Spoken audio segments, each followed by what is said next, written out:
Hey, good morning. Merry Christmas.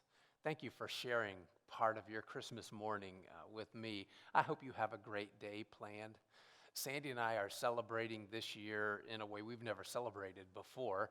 Our children are now grown and have children of their own, and so they're going to be celebrating with other family members. So we were able to get together yesterday before our Christmas Eve services last night, and we were with our children and our grandchildren, and we got to have a meal together, and then we began opening gifts and laughing and throwing wadded up Christmas paper at each other. We opened silly gifts in our stockings. We just had a blast. As a matter of fact, we do that every year, which reminds me of a conversation I had with some friends recently. They were talking to some other friends who come from a faith tradition where Christmas is not about the celebration of Jesus' birth, which confused my friends. And so they asked them, well, what is Christmas then for you? And they said, Christmas is a day to celebrate giving and receiving gifts and being with family. Now, before any of us get too worked up about that, it's not too hard to imagine, is it?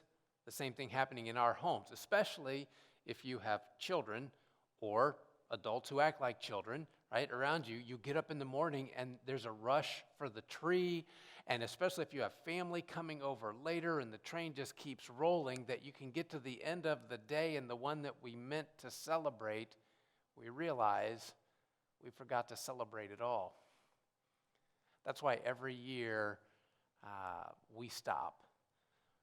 Over the last few years, it's Christmas Day. This year, Sandy and I not only stopped yesterday with our kids and grandkids, but we stopped this morning just with each other to remember this story of the one that we celebrate.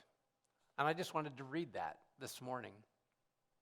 Luke chapter 2 starts this way. In those days, Caesar Augustus issued a decree that a census should be taken of the entire Roman world. This is the first census that was taken while Quirinius was governor of Syria, and everyone went to their own town to register.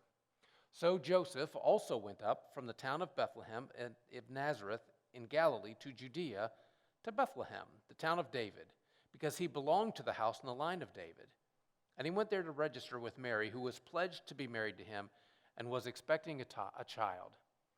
And while they were there, the time came for the baby to be born. And she gave birth to her firstborn, a son.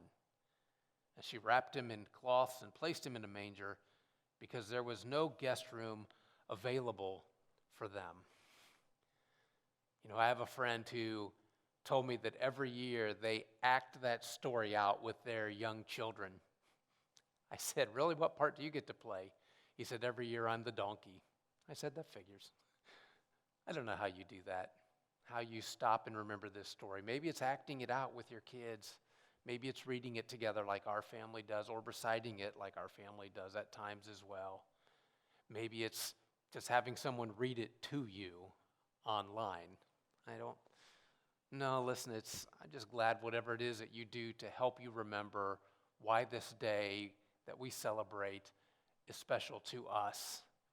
And if we do this well, perhaps we get to help those in our family or our friends who watch how we celebrate.